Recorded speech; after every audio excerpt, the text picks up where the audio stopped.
Okay now, boys and girls, this won't be the first time that I've mentioned the cultural impact of the year 1984. Not just for film, but music, sports, art, it's an anomaly of a year. The movie lineup in '84 seems made up. There's just no way possible that all of those titles could have come out within 12 months of each other. For anyone under the illusion to think that we have more original content nowadays, I urge you to search the movies from that year. We definitely have more access to content, but more original content? I don't think so. On this episode, we are covering a juggernaut from 1984. As a matter of fact, it was the #1 movie with horror in its description at the box office that year. Not only that, it was the second film overall for the whole year at the box office, falling just short of Beverly Hills Cop. The flick we are talking about is Ivan Reitman's horror comedy, Ghostbusters. The tale of 4 friends who saved New York City from the paranormal, and a giant marshmallow man. If you weren't alive in the late 80s or the early 90s, it's really hard to describe how big the Ghostbusters phenomenon was. But we're gonna do our best. So, wherever you're listening in from, we welcome you to the show, and a brand new season. So folks, without any further introduction, here is our take on Ghostbusters.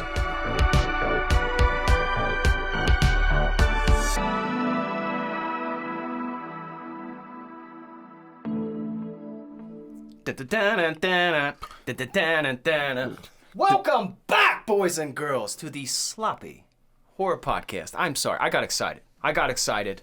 Not often do we get a great theme song to go, not all movies get great theme songs. Boys and girls, we are here again on a brand new season of the Sloppy Horror Podcast, and this season is entitled Jam It in Your Box Office. If you're unfamiliar with what we are doing or what is happening here, we are taking the best box office movies from the 80s and then taking them versus their counterpart in the 90s. So, this first round of sessions that we've got going on here is 1984.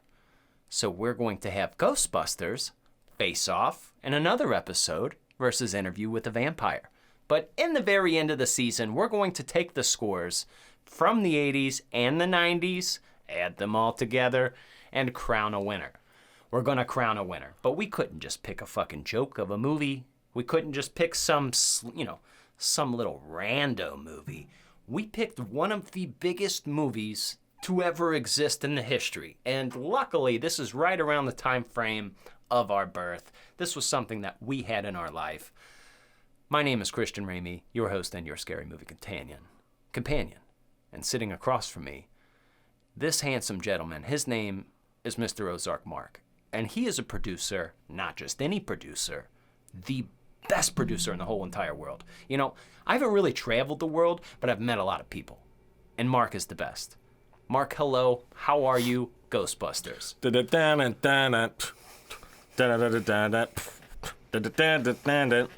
Jam it in your box office. Oh!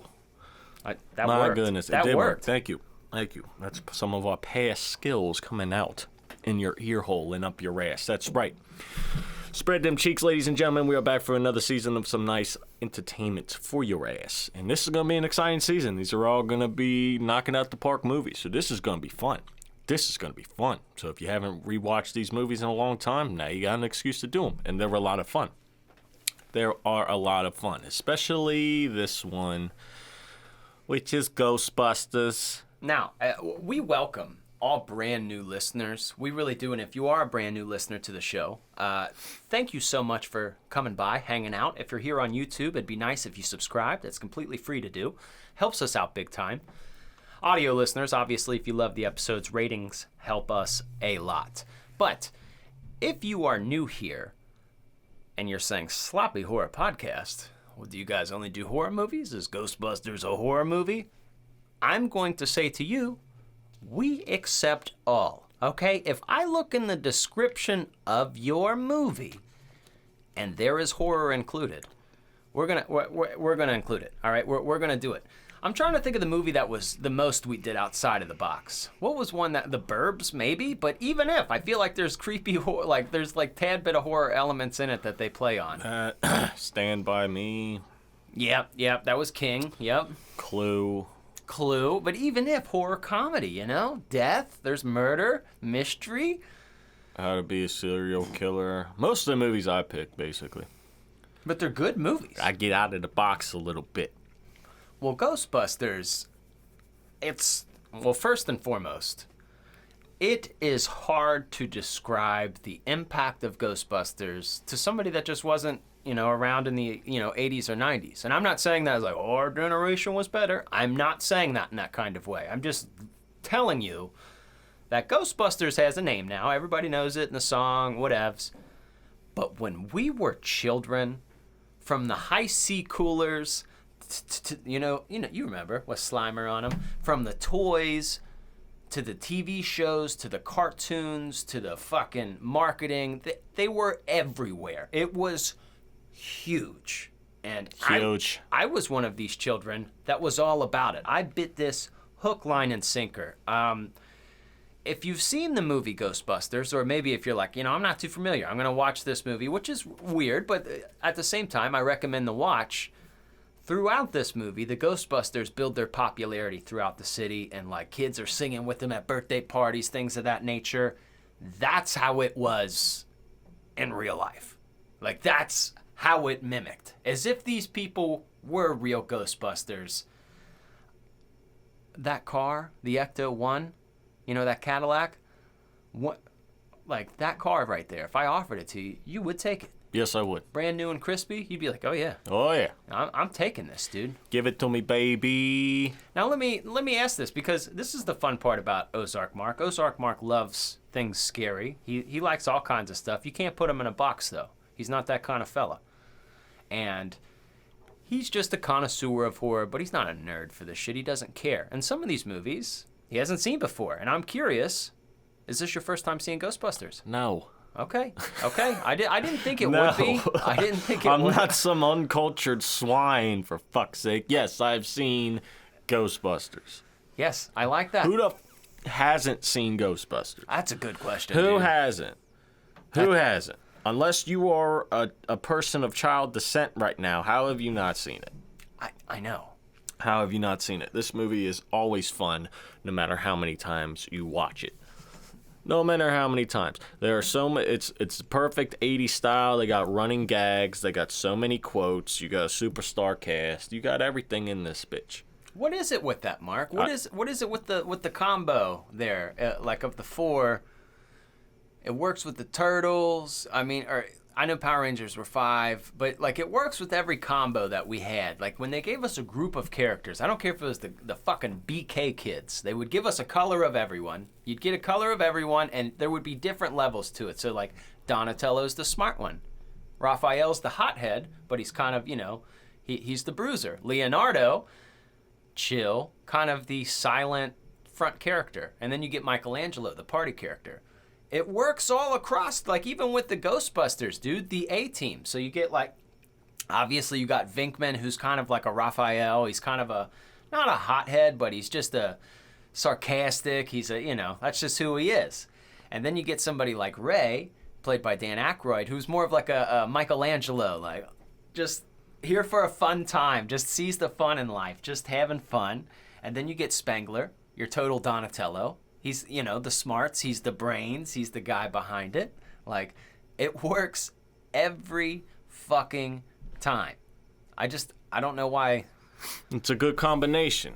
It is. It's like dough, cheese, and sauce. What does that work? Pizza. Pizza works every time. It's just certain combinations of things like bread, peanut butter, and jelly combined into one. It's good every time. And we can't leave out Winston. He's like the Leonardo. Yes, he is. He's like just everybody likes Winston. Hell yeah. Winston, like he's there for his job. Like he just signed like he's just doing his job. That's why he's the most relatable character, because everybody just shows up for a job, and then you get into knee deep in shit, and then you're like, well, this is just my fucking job. So here we go.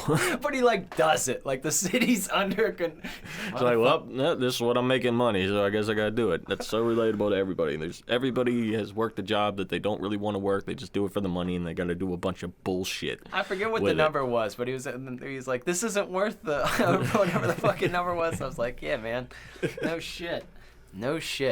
But on top of that main character of core people, you also need some other cool characters around it. You need your Master Splinters. You need your April O'Neils. You need your Casey Jones. That Casey Jones, yeah, a dude with the hockey mask. You need him, right? You need these characters, and even in this, man, like you get Sigourney Weaver as Dana, the girl that like eventually gets taken. Gozer becomes the demon, but it's just weird to me that that's like a Sigourney Weaver, even though she's like fucking around with Bill Murray, she's still not like. Sigourney Weaver had already did Alien at this point. Like she's a big ass star, dude. Like, and she's just like just a random. You got Rick Moranis, like classic. He plays Lewis the Keymaster. He's so funny always. He's in this. I forget. William Atherton, the dude from Die Hard. You know, he was the reporter from Die Hard. He's the guy trying to get them all in trouble. Mm-hmm. There's just so many people in this movie. Fucking.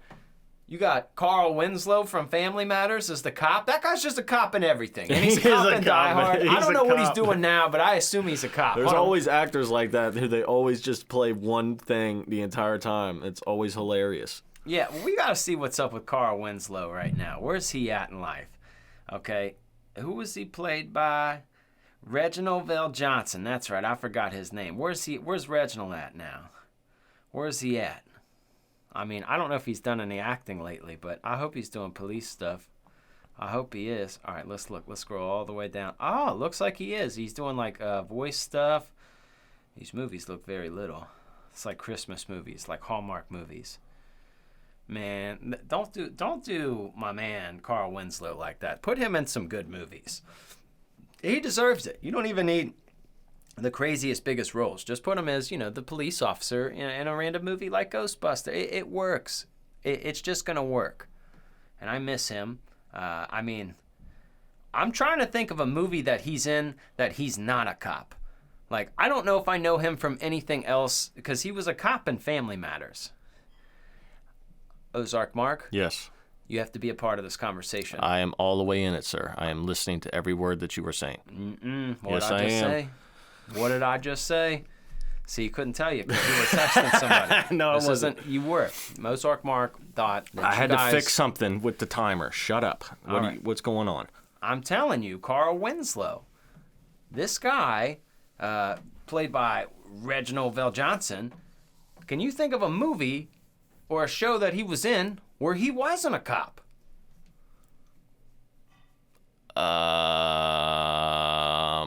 No. He was in Turner and Hooch as a detective. Like, he's in everything, dude. Like, stick to what you're good at, dude. Yeah, it just works, man. I really enjoy him as a police officer. He's a fun character. But that's what made Ghostbusters work as well. It wasn't. There's a lot of wit in this movie. It's a lot of fun. And then, Ivan Reitman's the director, okay, and he's made all kinds of movies from Stripes to Caddyshack. I mean, he helped write Animal House. Let's see. Let's pull out their whole Twins, Kindergarten Cop. So the director of that, Ghostbusters, Stripes, Twins, Kindergarten Cop. Ivan Reitman's got a hell of a fucking lineup there. But I think it's crazy that Harold Ramis, the dude who plays Spengler, obviously, he's a film legend. Like, he acts sometimes. I mean, he was mainly, rest in peace, he passed away in 2014, but he was mainly a director and a writer. Dude did so many things, bro. Like, he was the writer behind Animal House, Caddyshack, Stripes, Multiplicity, Analyze This and That. Fucking, remember that movie Year One with Jack Black and Michael Cera when it went back to the Year One? Yeah. Yeah, that was a funny movie. But then he acted in a fuckload of movies too. He was in Airheads. I love that movie, Airheads. He was in Knocked Up. He was Seth Rogen's dad in Knocked Up. High Fidelity. Dude has, like, what a career that man has had. And he was, I want to have the debate after this, but he just had a lot of humor. A lot of unseen humor, in my opinion. He was, like, silently funny throughout this whole movie. He was hilarious. But Spengler is smart. And just I have a collection of spores and molds and spores. Like he's so funny. But the question is, and there's no wrong answers, and I do feel like Bill Murray is the obvious answer, but who, in your opinion, is the funniest Ghostbuster? Bill Murray.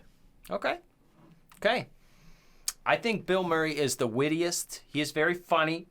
He makes me laugh the most, and he's like. I completely agree. This man has no penis.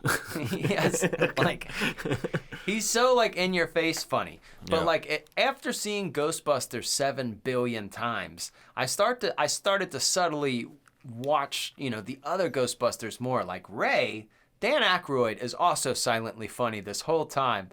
He's the one who thought of the Stay Puft Marshmallow Man. They just all looked at him like. It's really hard to pick, honestly. I mean, it really is hard to pick. We've kind of rambled without giving a synopsis, but I like it's almost like Ghostbusters, and it's like fuck off. I guess we could give a quick synopsis of Ghostbusters. You haven't even done that yet, have you? No. Oh, okay. Well, we gotta do that. We have to fill shoes too. Are you sure? Yeah, I wrote a lot. All right, let's fill them shoes. We about to fill them shoes. We about to fill them shoes. Yeah, I'm about to fill them shoes. We about to fill them shoes. Yeah! Boys and girls. Oh, fill my shoes, baby. We are. Yeah. So, guys, if you're new to the show and you want to know what this segment's about, I think it's a universal fact, or it's... If you're watching a film, and especially an older film, you're doing it wrong if you're not watching it with sunglasses or glasses on of that year, if that makes sense. You can't watch a 1984 movie with 2024 mindset. This is 40 years old. It'll be the 40-year anniversary. So what we like to do is lay out some events that happened right around when this movie came out, tell you what was going on at the box office, some exciting events so you can say, okay, I feel like I'm in 1984 now. Now I can watch this like this. Okay, so we've talked many times. 1984 is a crazy fucking year. Debut year of Michael Jordan. Obviously, I Got a Nightmare on Elm Street, Karate Kid, Never-Ending Story. Crazy ass movies. Like one of the best movie years in literal history if you were to go down through it. But right around the time of this movie, at the time, Ronald Reagan was the president. The number one song at the time was Cyndi Lauper, Time After Time. Time after time. If you fall, I will catch you. Yep. Time after time. But in the UK, it was Wham! Wake me up before you go. Yep, and that was the song. So, I mean, these are songs I know, all right? And a couple months before this film came out, Macintosh released its first Apple computer for sale for $2,500. And that's when the world started going to shit. Also, a couple months before this movie came out, that was right when Michael Jackson got burned during the Pepsi commercial, and that's when he started getting on the drugs. And then, unfortunately, a lot of people think that's where it started to go down for him, which usually motherfucker does. Caught on fire. Yeah. I mean, that's a recipe for going downhill. It makes sense to me. You put somebody on painkillers every day, it's not good, man. No, it's not good. It's not good. Makes you all loopy and crazy. So... Getting right down to close to this movie, Bruce Springsteen releases Born in the USA album. I'm not a big Springsteen guy. I'm a big America guy, but I'm not a big Springsteen guy. I love classic rock. I love rock. I don't necessarily get a big hard-on for Springsteen, but I do show him respect as an artist, and that was a major album. Huge. I like his sister Angela, who starred in Sleepaway Camp 2. Yeah. 3, that's my shit. Uh-huh. Now, right after the Ghostbusters, like a couple weeks after, Prince's Purple Rain came out. Purple Rain. Purple Rain. Like, fuck you guys. Like, this is your year. Like, all of these things are still heavily celebrated. Like, Yeah, do you think things from, 2023 are going to be like that? No. No. You want to no. take a guess what the number one movie at the box office? Because Ghostbusters takes it. They take number one. Yeah. But before that, you have an idea? No. Indiana Jones and the Temple of Doom. For Christ's sake. And you know Jesus. what's fucked up, dude? In the top 20 at that time, Police Academy, Footloose, Friday the 13th, Final Chapter, the one with little Corey Feldman, okay? Children of the Corn, and This is Spinal Tap. Oz goes to 11.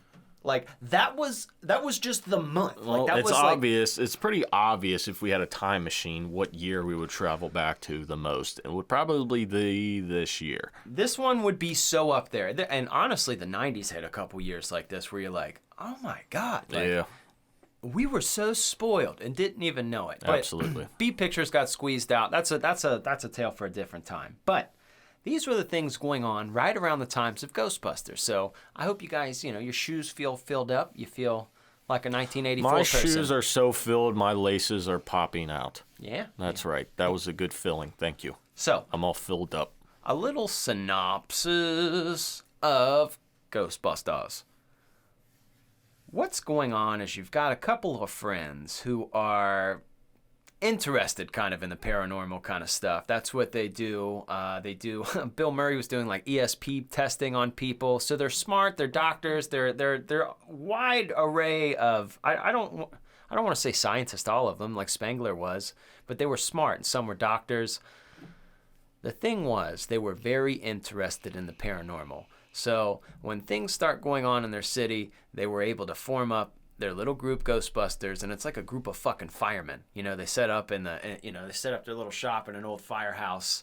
And when Bill Murray meets Sigourney Weaver, who he has a crush on, he starts to fall for her. Well, eventually she starts reporting disturbances going on in her apartment. And they go over to check it out because they're the Ghostbusters. That's what these motherfuckers do. And turns out that this apartment building has like a giant antenna on it, which is just like a connector to the paranormal, and it just fucks everything up in that building, And her apartment specifically, because it's like on the penthouse on that side, and Sigourney Weaver eventually becomes like overtaken by the ghost of Gozar, and that's who she becomes. And it's Only Zool. Yeah, and then it's funny because Rick Moranis, the whole movie when they're normal, before all these incidences happen, he's like a simp for her. He's like always trying to say hello to her. He is her neighbor, and like once they're finally possessed, he gets to kiss her. I thought that was a funny little aspect. But the whole town is essentially getting taken over by this ancient Sumerian god, or whatever deity, if you will, trying to take over and possess the city. And eventually, towards the end of it, the Stay Puft Marshmallow Man starts marching the streets of New York and tearing down, shit and fucking things up. And the Ghostbusters have to save the day.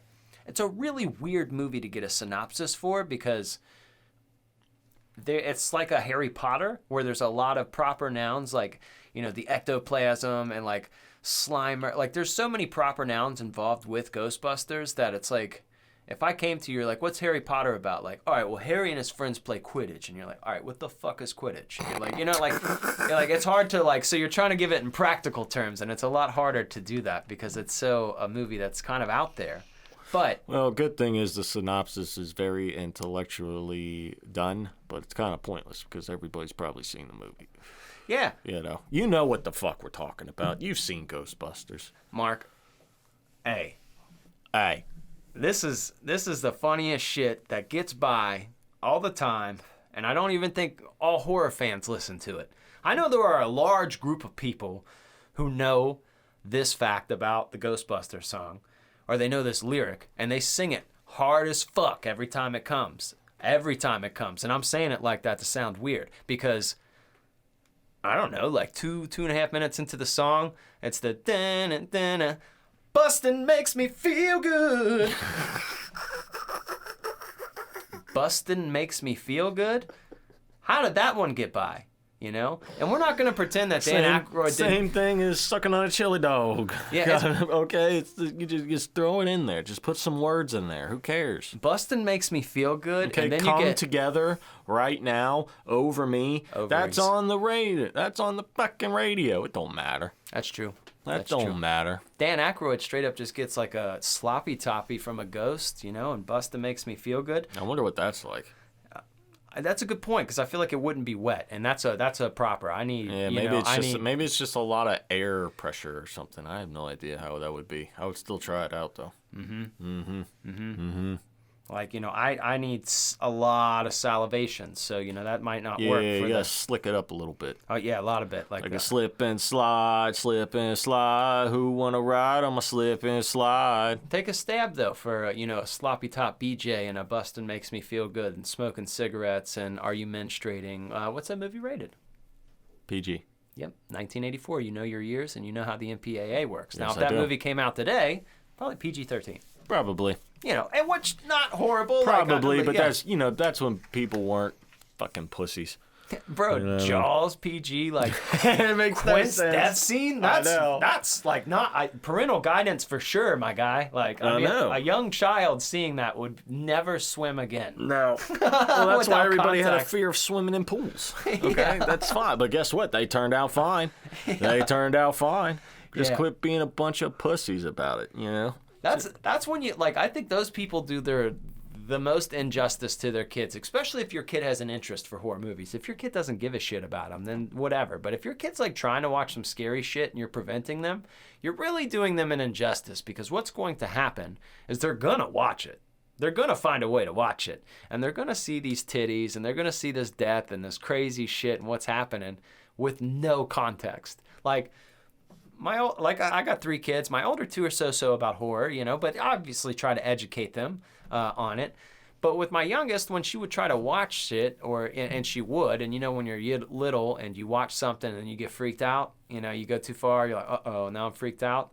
All it takes is a couple YouTube videos of behind the scenes. Like, look at these guys controlling the robot for Chucky. It took 12 people. Let her watch the video talking about how many people it took to do Chucky's animatronics. One guy's working the eyes. One guy's working the lips. It's like, look, that's not scary. This is a movie, and someone's doing it, and it's kind of cool. Like, or if you see like something creepy, like show them getting the makeup done. Like, look at this girl. She got this crazy ass makeup done. It's kind of cool, ain't it? And it's a way different approach.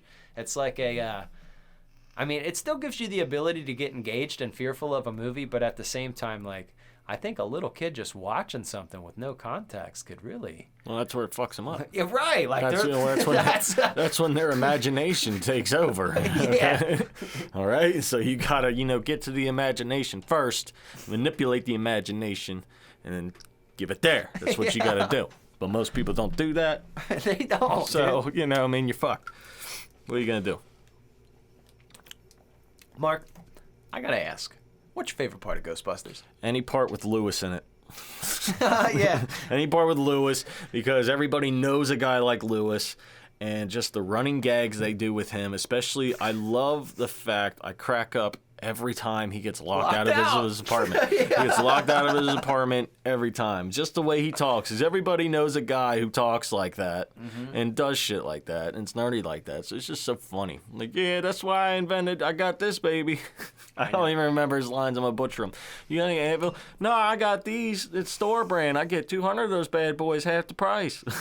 You shouldn't leave your TV on so loud. I turned my TV on so, TVs wouldn't be so lonely. Like, all right, I'll call you later. Hey, don't go. Maybe if we start dancing, other people will join in.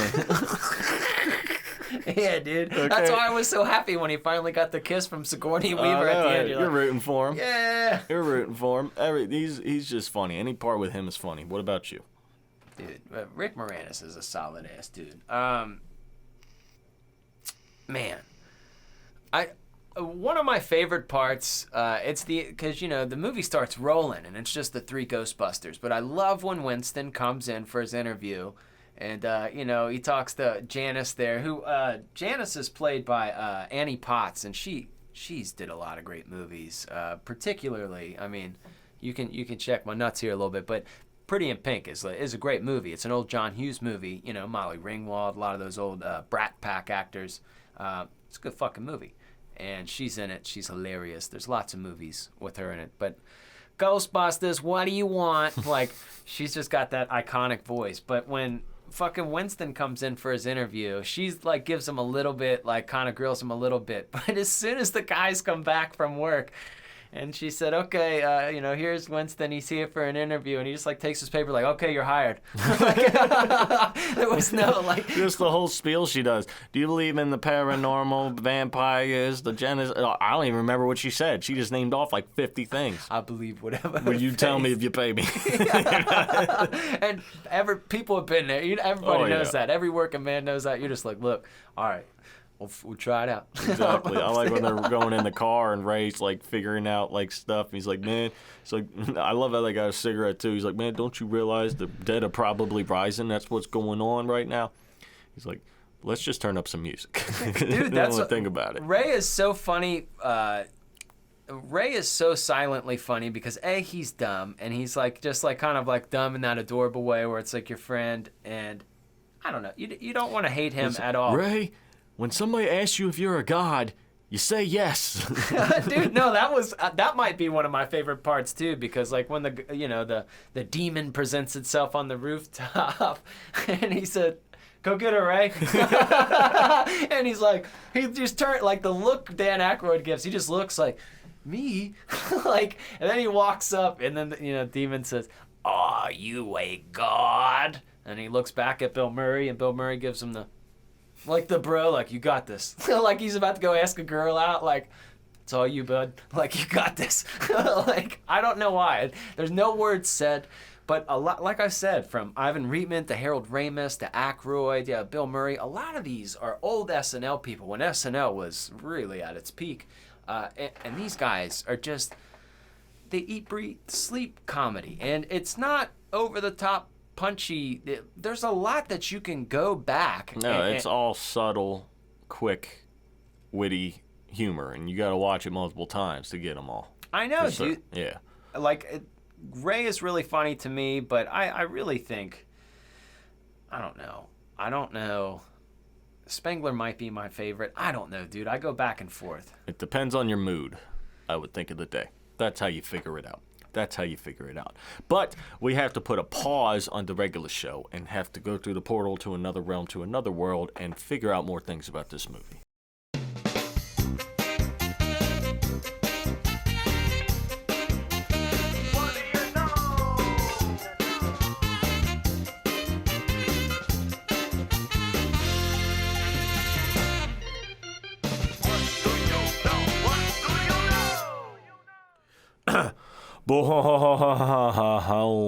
Welcome to the What Do You Know. Here's the segment here where we're here to tell you something that you may or may not know about this movie, Ghostbusters, 1984. So, this is how it works. If this is your first time here, we're going to tell you things we know about this movie. Now, you may know what we know, you may not know what we know, but if you know what we know, you're going to have a we know-gasm. If you don't know what we know, we're about to find out what we know, and then you're going to have a we know-gasm too. Yes, everybody's going to splooge everywhere. It's going to be like to be looked at when it's going to be very sticky, like everybody when the Marshmallow Man exploded.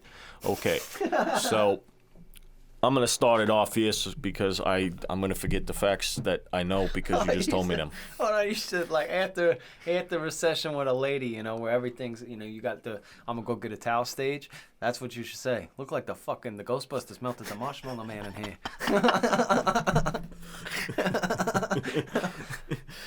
Look like a toaster strudel. Anyway, so there's a scene where Lewis, the neighbor, he's always getting locked out, always having his party. Yeah. He's having his party, and he's going through. He's talking about the salmon and how he got a deal. He's going through all the party. That was the only one of the scenes that was shot continuously, and it was all improvised. That's nobody hilarious. had no lines. Nobody had to do anything. It was all improvised, all continuous shot. So that was pretty fucking cool. And It looked also, natural, though. It looked natural. Yeah, absolutely. That's why it was, because it was natural. That's a good fact. Another fact is, since you got so many superstars here from SNL and they do comedy, they do a lot of these more, at least one line in almost every scene with all the minute is improvised. Not probably, it was. There's a lot of improvise. There's a lot of fucking improv in this movie. I could see them. Well, that's like why it works so. and all Yeah, that but shit. that's why it works so well. Sometimes the best ideas are the ones that just come to you. Don't write them down. Just feel it naturally. Be funny, and it works. That's the main And it reason. works. Like, I'm telling you, I think I could be an actor for all kinds of movies. I could be dramatic. I could do scary. It would be hard for me to do funny because if you improvise something funny as shit, it's gonna be hard for me to stay. Like, you can, like, I could be at a fucking funeral and you could say something that would make me laugh. Like, Absolutely. If it's my friend who knows my sense of humor that's cracking jokes, it's. I don't know. I would be that guy that couldn't keep on camera. All right. Got one more fact here. One more fact before I let you do your thing here. I'm going to get mine all out of the way because I'm going to forget them. So, the actor Winston fits it perfectly. Great actor. Fits it perfectly. Wouldn't change him. You know who they asked to be Winston before him? Who Eddie Murphy. Could you imagine? It would be a completely different fucking movie if Eddie Murphy was in it. I'm kind of glad he wasn't. because it would have changed the whole dynamic. I ain't falling for no banana in a tailpipe, man. Yeah. Those are my facts. What you got? That's good though. I like, that is good. I do think Ernie Hudson he played Winston great. Yeah, he was a good fit. He was like the everydays. He was a good final decision. Yeah. So, this is a fun fact that I'm going to give you about the Ghostbusters, because it's kind of a known fact, but maybe I can't speak for everybody. The late great John Belushi, Animal House. He was the look, I'm a zit. That was him, and he was a party animal, and literally, and he died at 33. He had an appetite for destruction, and a lot of these guys like Aykroyd, Chevy Chase, and they were friends. That was their buddy, and I think we've all had a friend or two where they're going too crazy and you can't get them back, and there's just nothing you could do. Good people, but they're fucked up. That happens to the best of us. Well, he was supposed to be in this movie. He was supposed to have roles in this movie, but he passed away. So, in honor of this, they made the character Slimer off of, they tributed John Belushi, with Slimer, because Slimer is a glutton. He's eating everything, he's getting everything, he just is a complete fucking slob. And that was their kind of, their nod to their friend John Belushi. And I thought it was funny because it's like, even though it's like we're putting our friend in this movie and everybody's going to love this character. Everybody loves Slimer. That's the character from Ghostbusters. But he's a slob. He's crazy. He's all over the place. What is this guy? He's a glutton. Yeah, he's a glutton. He's all over. Everybody knows a glutton. Exactly. So that's what he's doing. But it's really funny that, we're putting an honest version of our friend here. This is who our friend is. And everybody's still going to love it. Like, we're telling you, this guy's a fucking slob. He's a menace. He's destroying everything. And everybody... everybody loves him. Oh yeah, 100%. So that's the only one I'm gonna give, but it was a little bit more in detail, a little more of an eerie fact. That was Chris Farley's idol, and he also died at 33 years old. That's a shame. Yep. All the good ones die young. 33. You're older than Chris Farley's ever been, and you're not an old man. I know. Isn't that weird? It's very weird. But it's very fucking weird. There's some good facts about Ghostbusters. You can put them in your pocket and you can take them home. Those are great. I just busted from it, if you know what I'm saying. Yeah, I saw this movie Absolutely. quite a few times. I loved it. Yes. Well, we're going to go now. Mark, now I got a real deal question for you. I just want to lay this out, Ozark Mark. In your mind's eye,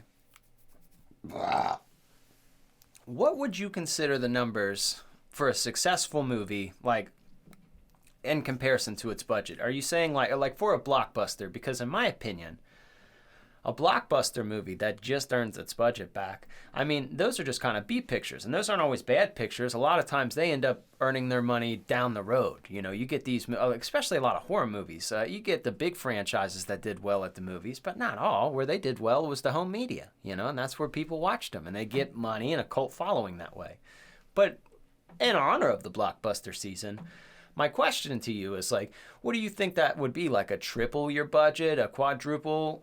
Because I'm going to lay out the budget for Ghostbuster and kind of give you these numbers here. And it's sometimes when I look at budgets for movies, especially the B pictures, it's just oh, cool, successful. It was a $4 million budget, and it turned 18 million. Oh, that's cool, it's successful. They made their money back. That's a positive movie.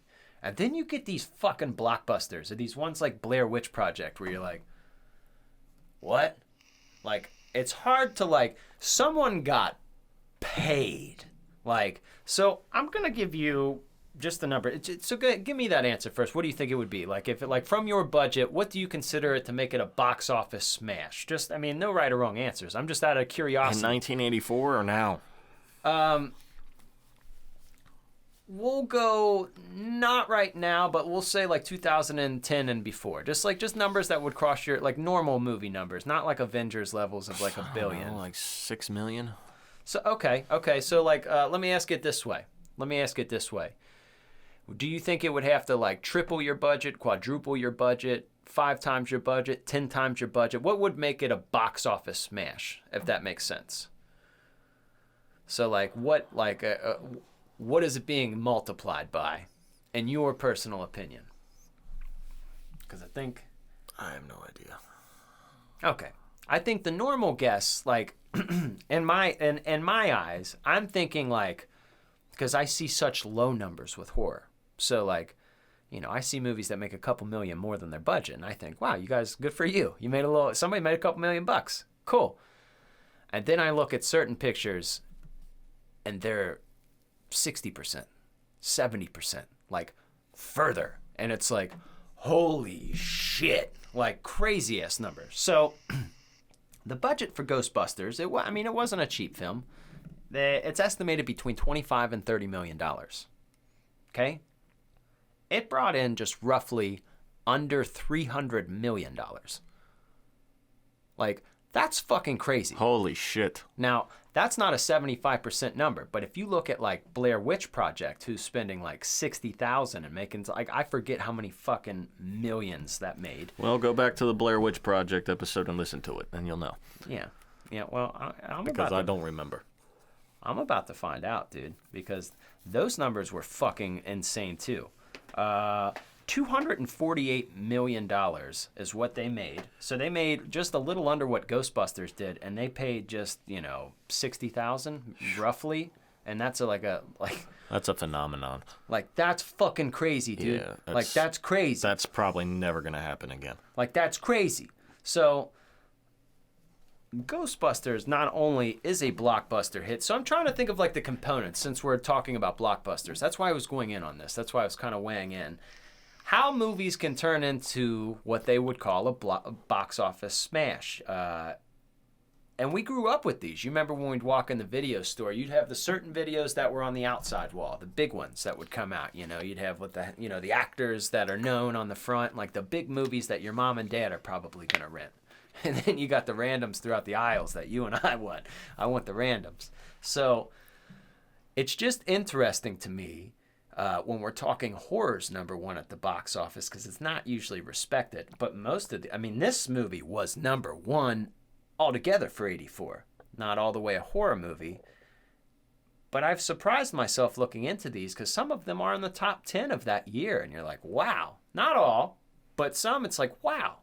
People want to see these flicks. And I just don't remember seeing those on the outside wall in the video store. You know, you see Air Force One, The Fugitive, Mission Impossible, fucking whatever dumb shit your mom wants to rent. Like those kind of movies. Eyes Wide Shut. That's a blockbuster. Top Gun. So it's weird to think of what components make one of those movies. I know what makes Ghostbusters good, but I do at the core of it by the end of the season. I want to see if there's a key component or if there's an underlying thing that is with all of these movies to make them box office smashes, because there has to be an appeal. With Ghostbusters, it's the witty comedy of all of them.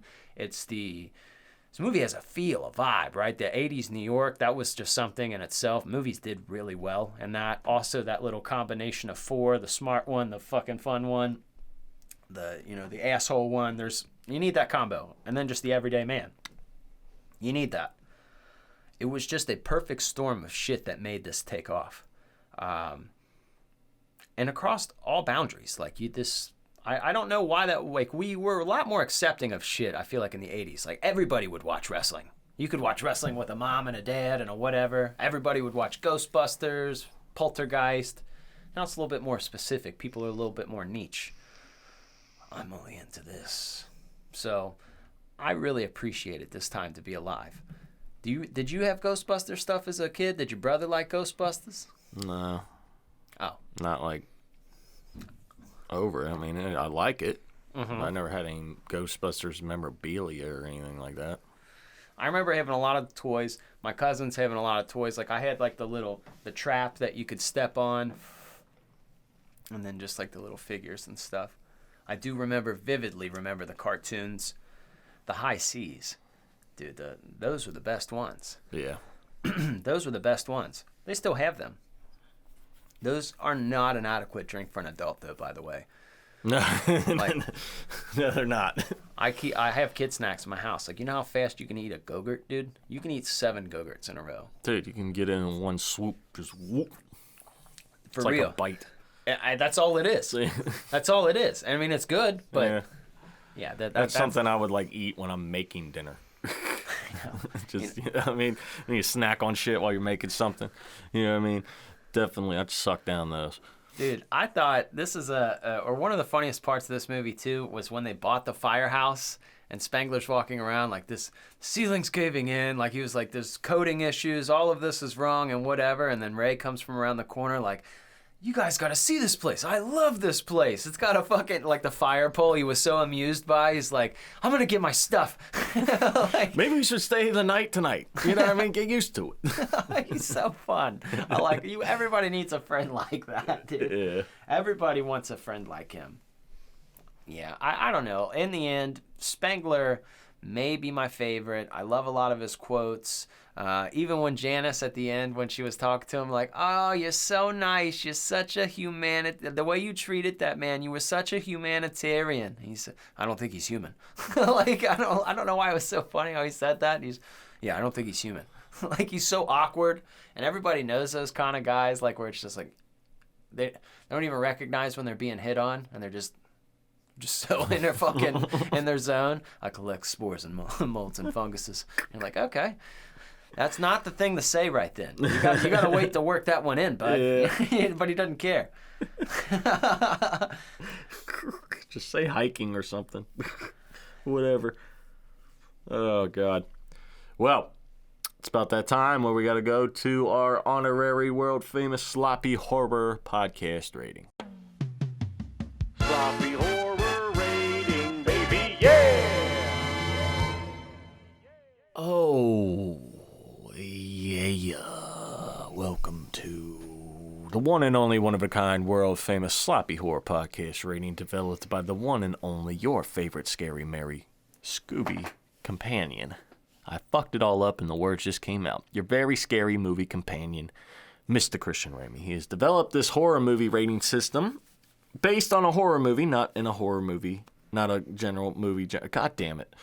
And this always happens between seasons. I fuck up my spiel, and I'm not into it. I've got an adaptation too, how we do for the the horror comedy, but I want to run it by you once we get there, and I think you're gonna enjoy this. Okay, well tell me now because I'm about to explain what the categories are. So generally, we've done this with comedy movies that are like horror comedies where we've gone rated it on laughs. I've got this perfect skill here, this perfect thing here. Since normally it's fear, right?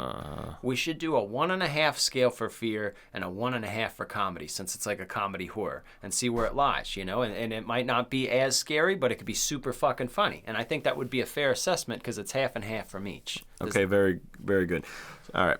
So we're going to do this in a special series of 5 categories. Well, no, 4. Yeah, I don't know. 4. Yeah, 4. Yeah, two of the categories worth 3 points. 2 of the categories worth 1.5 points, and the last category is worth 1 point for a total of 10 points altogether. There we go. We'll work it out. We'll get it better later next time we run around here. But you understand. You listen to it. You know what's going down. So let's get into the first category here. Rusty. Let's get into the first category here in the Sloppy Horror Podcast rating, and that is fear. No. Casting. God damn it. He's all mixed up. I'm all just discombobulated. Casting for 3 points total. What hit me with it? If there was a 4, I'd give it a 4. Stop making it more confusing.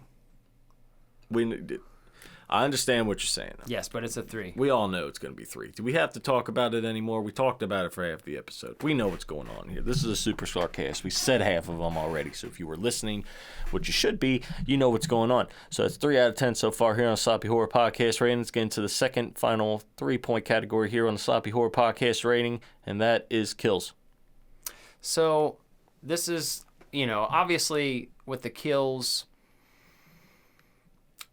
we do have some death in this, right? Like the Stay Puft Marshmallow Man, like not necessarily a people, but like ghosts, right? I guess. Not really high on the death scale. This is a kid-friendly movie, so as far as gore components, and that's kind of where this comes in, usually kills, it's not just really rated on how many, but kind of your originality and variety, and gore does play a factor into it, but it's very low on that. There's not a whole lot of death that's hitting home. So I'm going to have to go, do we have to give it a 0.5 point? I guess, if you're counting the marshmallow man. Yeah, we'll have to just go half a point because it's a giant. Close to a 0, but we're going to give it half a point because we're feeling sexy. Mm-hmm. So it's 3.5 so far here on the Sloppy Horror Podcast ratings. Get into the next category here in the Sloppy Horror Podcast rating for 1.5 points total, and that is fear. No, we just did fear. Okay. No, we just did kills. Kills. So fear. This one's going to be tough because I do think this is an age gap thing because it was definitely freaky when I was a kid, and kids could still be freaked out by this. It has a lot of elements of, suspenseful situations. Not too scary, but I do feel like it's probably going to be another half a point here, but as a kid, it could definitely grab a hold of one of them. It did for a lot of us when we were little, but I don't know if you're you're obviously not going to be afraid of it as an adult, but no, kid maybe. You got a 0.5 there for the young children and their imagination. Mm-hmm. I guarantee you this movie freaked out some kid at some points. So that's 4 out of 10 so far here on the Sloppy Horror Podcast ratings. Getting into the next 1.5 point category here on the Sloppy Horror Podcast rating, and that is laughs. 1.5. Exactly. 1.5. It's funny all the way through. All the hilarious. way through. There are quotes from it. Everybody can quote this movie. It's hilarious. Yeah, one of the most quotables. It's just such a good time. So that's 5.5 so far here on the Sloppy Horror Podcast rating. Let's get to the final 1 point category for half a point each here on the Sloppy Horror Podcast rating, and that is rewatchability. Yes, sir. Infinitely rewatchable. It's a comfort movie. You should show your kids this movie. If you haven't thus far, you are not doing right. Absolutely. It's very rewatchable. Everybody should see this movie if you haven't, and if you haven't watched it in a while, you need to watch it again. It's fun. It is a fun time. Great movie. It's a classic. Mm-hmm. It's a classic blockbuster hit here. How could you not like this movie? Mm-hmm. So that is a total of 6.5 out of 10 for Ghostbusters here on the Sloppy Horror Podcast rating, right back up in your ass. And remember, that is a horror movie rating, not a movie in general. And we are giving comedy a little play with the rating here, but it's, the comedy part of the movie, it did well. It was aces. Casting, perfect score. It was aces. Laugh, perfect score. Horror, or, fear and kills is what really hurt it in that aspect. So we are looking at it through a horror lens, and Mark is correct. Because if you're, if you were to say... perfect. That's why the rating system is 100% foolproof, because sometimes you don't want a 10 out of 10 horror movie. Sometimes you want a 6.5, a 5.5, a 4.5, a 7. It depends on what mood and what level you want to go to. Absolutely. There are tiers for every situation, every mood, everybody. Absolutely. Everybody. Yeah. Oh, yeah.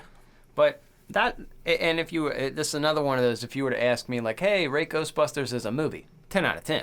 Like, it's a perfect movie. I wouldn't change anything about it. But easily. If we're adding horror into the element, which we are doing, that is the Sloppy Horror Podcast score. And,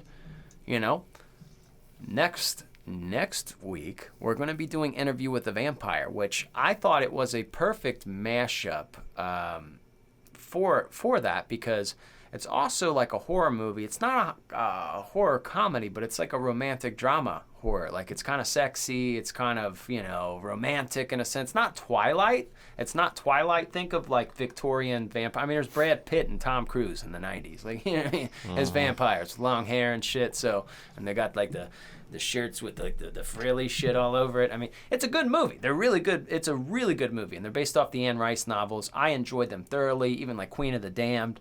That's all tied in. But it's perfect against Ghostbusters because it's not a straight up horror movie. I do think obviously we get a little bit more gore and carnage, but also, it's not exactly a straight up like terrifying scary movie.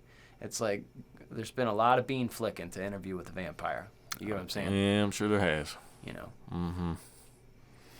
Yep. Mm-hmm. So, we'll flick our beans together next week during that episode, and we'll see how it rates against Ghostbusters. Now, that doesn't... If Ghostbusters doesn't fare well and loses to Interview with the Vampire, that's not it for the 80s. Obviously, the score comes down to the end. Now, what we will do, obviously, is we're going to let you guys know the scores of these, movies each and every week, and we can decide who wins between 84 and 94. But that final episode's where we're going to count all the scores together. Obviously, if you keep up each and every week, you'll know. But we'll do you little flavors. We'll do a little breakdown of highlights, tell you who scored the best in kills and in casting, and we'll do the whole kit and caboodle for you. Perfect. As long as you know what's going on. Oh, I know. Good. As long as you got it all up there. Yep. So that's another fun part too. I like that we were able to give you guys the movies this year, so you guys can prep, know what's up, and I can't hide. Obviously, if I say I'm doing the #1 box office horror movie of 1994, I mean all you gotta do is look it up. It's not a secret. So that's fun. We all can participate. We're all in this together, and I don't know the birth year of everybody listening, but I'm assuming maybe your birth year might come up in one of these. We couldn't do all 10 years, or we weren't going to do all 10 years of each decade for the sheer fact that we've already covered a lot of these movies. We are going to be doing 1986, which is Poltergeist 2, and we will be pairing that with our Scream score, which we have already rated in a previous season. So if you want to go back and catch up on that, that will catch up, or that will play into this. But just because mentally I didn't want to have 11 seasons with that. You mean 11 episodes? Yeah, 11 episodes with the Crown of Winter episode. Sense. So I just wanted to, Makes sense. And we couldn't do any more. Like, after I looked down the list, 5, it worked out perfect because 5 was all we could do. Yeah. It was all we could do. Perfect. Isn't it funny how things just work out for us when we do that? Yeah. Well, we don't plan this stuff too far ahead. Half of the shit we do are the coincidences, and it's on accident. Well, I do want to think of what you guys want to hear, and obviously I'm always trying to keep it fresh, and it's not, I always never want it to be two fucking assholes talking about, like, I think this and I think that, and it's not what it's all about. I mean, we're going to, tell you our opinions and have some fun, but there's also a little education with you. I mean, you look at these movies that have been legendary, that have held their place. It's kind of fun to kind of peel the curtain back a little bit and see how they did that practical effect, how they did this, connect the dots, like, oh yeah, they're in this movie because they're friends, and it's kind of fun. It's kind of cool to do. That stuff interests me, especially a film that you've watched a billion times and you feel like you couldn't, like, you're like, oh yeah, dude, I love that movie, and you're like, did you know? And you're like, what? You get a fact that you just can't believe. So that's what we hope to do. We hope to educate in horror, hope to kill some time throughout your day. And if you guys do love the show, there are a lot of ways you can support. As I mentioned at the beginning of the episode, you can subscribe on YouTube. That's a big help. It's completely free to do. If you don't have a YouTube account, it's very easy to do. You can set one up with an email. Like the videos, subscribe so you can see all of our latest stuff. If you want to go above and beyond that, you can go to all of our social medias. I mean, this is 2024, so whatever you're on, we're on, and we would appreciate it if you guys liked, subscribed, followed. That does so much, and it's completely for free. And I know you're on your phones a little bit. You open up that Spotify, that Apple podcast, and you go to that Sloppy Horror podcast and just put 5 stars. You don't have to write a review. This ain't a fucking, this ain't a restaurant. You can if you want to. It'd warm my heart, So you guys suck balls. Here's 1 star. Okay, that's fine. Not a big deal. But I think I know you guys better than that. So get a little free time. You want to help out your friends for completely free, you can do that. If you want to go above and beyond that, you can go to patreon.com/sloppyhorror. We just posted 2 new episodes on there, so you guys are going to have all of this content, throughout the months. It's all kinds of bonus episodes on there where Ozark and I just talk about anything and everything. It gives us an ability to stretch our legs. We have a very well-oiled machine here at the Sloppy Horror Podcast, and it has a time frame, and it runs on a timer. And the Patreon gives us the ability to just kind of shoot the shit, if you will. Go all willy-nilly. And you can get those episodes for as cheap as $3 a month, or whatever level you want to support the show. It helps us out, and we appreciate you. We also have plenty of merchandise. You can find the link for that in the description of all of our videos and audio episodes. Help us out. We'll help you out. We'll come to your house. We'll do a little dance. I don't know. We'll work something out. We appreciate all your support, but we can't do it without you guys. One thing that I'm going to do is try to be a lot more better on our social medias, and clip up a lot more of the shows. It gives you guys the opportunity to share it. So if you guys see these clips of the show over the next few weeks, few months, you're going to see that we're working hard to put these out. Got a lot of content that we haven't done that with. So we want to put that out. And if you see some clips that made you laugh or you enjoy them, share them. It's completely free to do. It helps us out so much. It really does. And if you're this far into the episode, I would say that you might be a fan of the show. So I hope so. I hope you guys are ready for a fun season. Because seriously, I'm not like trying to be like a DJ here. Like, we got some bangers. No, we really do, though. Literal blockbusters. So I'm so happy that we were able to cross Ghostbusters off the list, so. Interview with the Vampires next. Some sexy time vampires. Yeah. So look forward to that. Mark's going to dress up like a vampire. Bleh. Like Gangrel. Bleh. Gangrel, their entrance was pretty cool. The Brood. That was one of the coolest entrances in wrestling. Yeah, let's not go down that rabbit hole. All right. Well, it feels good to be back, boys and girls. Okay, I'm glad to be back here with you. But for now, we got to go, and we'll be back next week, with the banger again. Subscribe and rate. Yeah, do it, bitch. Please. Goodbye.